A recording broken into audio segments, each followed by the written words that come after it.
Greetings of the day to everyone. I am Shruti Sharma on the platform of Law Literacy. So today we are going to talk on a very important topic for all of the law students.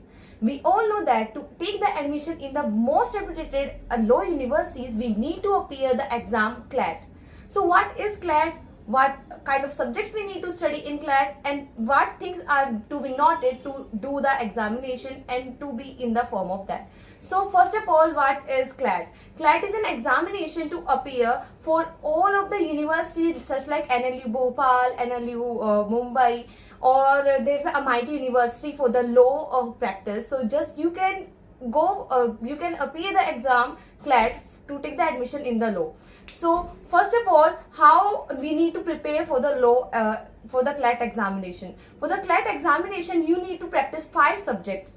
That is GK, English. That is also the logical reasoning, mathematics, and legal aptitude. For all of these 5 subjects, you need to be very confident about these to just get your marks good in the CLAT. So if you want to get the good marks in the CLAT, you must be focused on few of these subjects, and the few subjects are just like a bonus to you. They will appear like a bonus to you for your CLAT examination.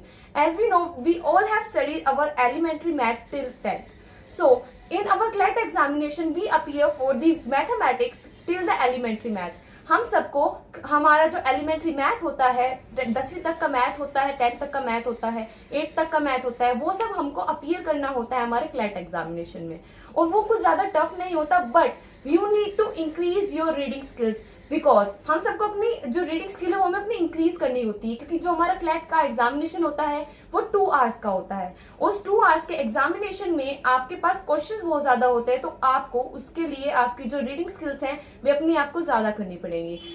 For the GK, जो GK होता है, सामान्य ज्ञान होता है, मैं उसके लिए आपको 2 चीज जरूर प्रेफर करूंगी, जो कि है द इंडियन एक्सप्रेस और द हिंदू. ये 2 न्यूज़पेपर आपकी डेली आपके रूटीन में होने चाहिए. It should be in your habit, because these two newspaper include the editorials, the news, and you just need to be very focused on this. आपको उसके ऊपर बहुत ज्यादा फोकस रहना है, क्योंकि जो हमारे क्लैट की इंग्लिश आती है उसमें वोकेबलरी हमारी बहुत हाई लेवल की होनी चाहिए, क्योंकि हमारे क्लैट की जो इंग्लिश होती है उसमें आपके पास आपके फ्रेजेस आते हैं, आपकी वोकेबलरी आती है, और वोकेबलरी हमारे क्लैट के एग्जामिनेशन में बहुत बड़ा पार्ट, अपना बहुत बड़ा रोल प्ले करती है. तो हमें उसके ऊपर बहुत ज्यादा फोकस रहना है. और हम ये जानते हैं कि जो हमारे एडिटोरियल्स आते हैं उसमें कुछ ऐसी वोकेबलरी होती है जिसे अगर हम डेली बेसिस पे हम रीड करें तो हम उसमें बहुत ज्यादा उसको यूज टू हो जाएंगे, और हमारे जो एग्जाम होगा उसको हम अपीयर करने तक हमारे लिए बहुत ज्यादा ईजी बन जाएगी.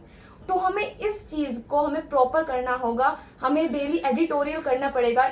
मुझे पता है थोड़ा टफ होगा, it will be tough for few days. आपका शुरुआती दिन आपके लिए टफ पड़ेगा, because it will be too much lengthy, too much time consuming, and you need to just get into the background information of each and every editorial and each and every news.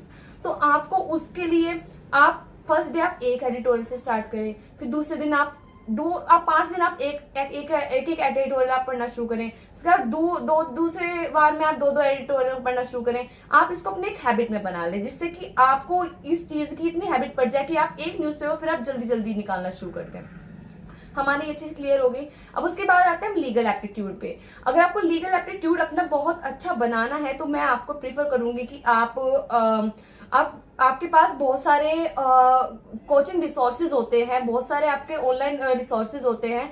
उसमें आप जो आपके coaching resources होता है आप उस पे आप थोड़ा फोकस करें, क्योंकि इसमें जो आपके पैराग्राफ्स होते हैं उसमें आपको उनको रीड आउट करना होता है. आपको फैक्चुअल सिचुएशन दी जाती है. 120 वर्ड्स, 120 से 150 वर्ड्स का आपका एक पैराग्राफ होता है, जिसके बेस से आपको 4 क्वेश्चंस मिलते हैं. ये हमारे हर सेक्शन पे फॉलो होता है, भले वो आपका जीके हो, आपका लीगल स्टडीज हो, आपका इंग्लिश हो, आपको सब में यही पैटर्न मिलेगा. आपको एक पैराग्राफ दे दिया जाएगा, उसके बेसिस पे 4 क्वेश्चन पूछे जाएंगे. ऐसे करके हमारे सारे के सारे पार्ट में हमको क्वेश्चन मिलेंगे. तो आपको उस पर ज्यादा फोकस रहना है कि आपकी रीडिंग स्पीड में, फिर कहूंगी अपनी रीडिंग स्पीड पे आप बहुत ज्यादा ध्यान दें. डेली अगर आप रीड करेंगे तो आपकी उतनी ही ज्यादा रीडिंग स्पीड बढ़ेगी. Because I am also practising for my CLAT examination. I will definitely prefer you to go for the Hindu and the Indian express.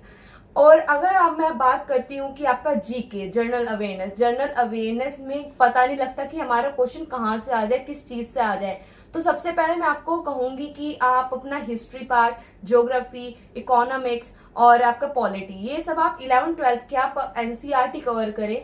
उसको आप धीरे धीरे आप रीडिंग उसकी आप अच्छे से करें, जिससे आपके जो कंसेप्ट हैं वो अच्छे से क्लियर हो। और अगर आप दूसरी बुक पे आप जंप करते, किसी भी आप एडिटोरियल बुक पे करते हो या फिर किसी पब्लिकेशन पे आप जंप करते हो, तो आपके लिए टफ ना पड़े।